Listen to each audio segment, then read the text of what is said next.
જય શ્રી કૃષ્ણ। કેમ છો બધા? મજામાં છો? હું આશા રાખું છું કે બધાને સારું જશે। હવે જો લગ્નની સીઝન પૂરી થઈ ગઈ છે, સતત 2 મહિના થયા આમ નામ લગ્ન ચાલુ હતા, એટલે ઘરમાં કોઈ પણ નવીન કામ થઈ શક્યું નથી। તો આજે હવે લગ્ન પૂરા થયા છે, હજી 1-2 લગ્ન તો બાકી જ છે બાર ગામના, પણ જે ગામમાં હતા ને એ બધા મેરેજ મોસ્ટ ઓફ પૂરા થઈ ગયા છે। તો હવે ઘરનું કામ થોડુંક હાથમાં લીધું છે। આજે ઘંટીનું કામ ચાલુ છે, અમે દહીણા બધા ઘરે જ દરીએ છીએ। તો આજે થોડુંક હવે એ કામ લીધું છે હાથમાં કે ઘઉં બધા દરી લઈએ, બાજરો, અલગ અલગ બધા અનાજ દરવાના છે આજે। અને દહીણા અમે જ્યારથી કોરોના આવ્યો ત્યારથી ઘરે દરવાનું ચાલુ કરી દીધું છે। ઘણો ફેર પડે છે આપણે બહાર દરાવીએ અને ઘરે દરીએ એમાં। અને ઉનાળાની સીઝન છે એટલે થોડુંક લોટને સાચવવો અઘરો છે, કારણ કે કીડીઓનો બહુ પ્રશ્ન રહે છે। એટલે આવા પ્રેસવાળા ડબલામાં ભરીને રાખીએ તો વાંધો ના આવે। અને 15 દિવસે એકવાર દરવું પડે છે, પણ લોટમાં ચારણ બહુ ઓછું નીકળે છે અને સરસ લોટ દરાય છે। ઘઉંમાં પણ ઘણો ફેર પડે છે, કારણ કે આપણે બહાર દરાવતા હોય તો ત્યાં ઉડી જવાનો થોડોક પ્રશ્ન રહે છે કે થોડાક આપણો ઘઉંનો લોટ હોય ઉડી જાય અને ઘઉં ઓછા, લોટ ઓછો આવે છે થોડો। આમાં એ પ્રશ્ન નથી રહેતો આપને। તો આજે જો ઘઉંનું દહીણું અત્યારે ચાલુ છે, ઘઉંના પૂરા થશે એટલે બાજરાનું, પછી ભાખરીનું એક અલગ દરશું, ચણાની દાળ લીધી છે એ પણ દરી નાખશું, પછી કોઈ ઢોકળાનું છે, પછી આપણે ઈડલીનું દરી શકીએ છીએ।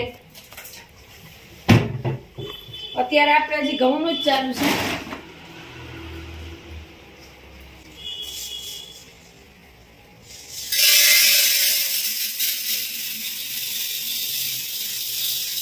ઘંટી મોટી છે એટલે એકારે 5 પાલી દરાઈ જાય છે, આમાં વાંધો નથી આવતો।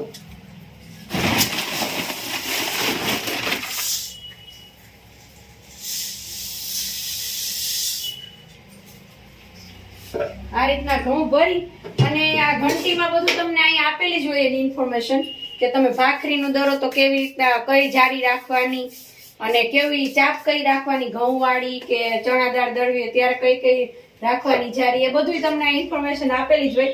એટલે ઘંટી ચલાવી તો બહુ સહેલી છે, ખાલી એક જ વાર આપણે લઈએ ને ત્યારે જોવું પડે કે કેવી રીતના થાય છે। અને પછી આપણે અંદર આમાં જે ડબરો રાખેલો છે ઘઉંનું ખાલી કરીએ, ડબરો હવે રાખી દેશું। હજી તો ઘઉંનું જ દહીણું આમાં દરવાનું છે, એટલે કઈ જારી બદલાવાનો પ્રશ્ન નથી, નહીતર અહીંથી આપણે આ જારી બદલાવી પડે છે। અત્યારે ઘઉંની છે ઝીણી, એકદમ લોટ હોય એટલે ઝીણી જારી છે। આ રીતના આપણે ઘઉં અંદર નાખી અને પછી હવે ચાલો હવે આપણે આ રીતના ઉપર આપણે આવું ઓછા ઢાંકી દેશું, એટલે લોટ કદાચ થોડો ઘણો ઉડે ને એ બહાર ન જાય। અને હવે આપણે ચાપ ચાલુ કરશું। આ રીતના આપણે ઘંટીની અલગ વ્યવસ્થા છે એટલે લોટ અંદર નથી આવતો, અને આપણે હવે આ બહાર બંધ કરી દેશું એટલે અવાજ પણ નહીં આવે અને લોટ પણ કદાચ થોડો ઘણો ઉડે તો અંદર નહીં આવે। અને આ જો તમે ચણાની દાળ છે તે ઓર્ગેનિક જ છે, પ્રાકૃતિક પકવેલી છે, અને આને પણ આપણે ઘરે જ દરીએ છીએ। ઘઉંનું દહીણું પૂરું થશે એટલે આ ચણાની દાળ દળવામાં આવશે।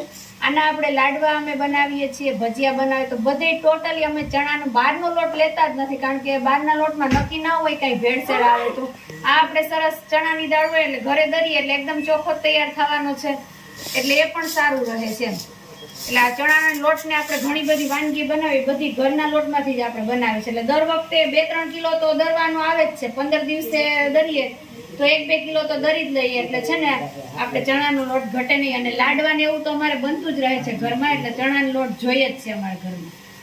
24 તારીખથી 25 તારીખે કુશની પરીક્ષા ચાલુ। કુશ કેટલી તારીખથી ચાલુ થાય છે? 25 થી થાય કે 24 થી? 25।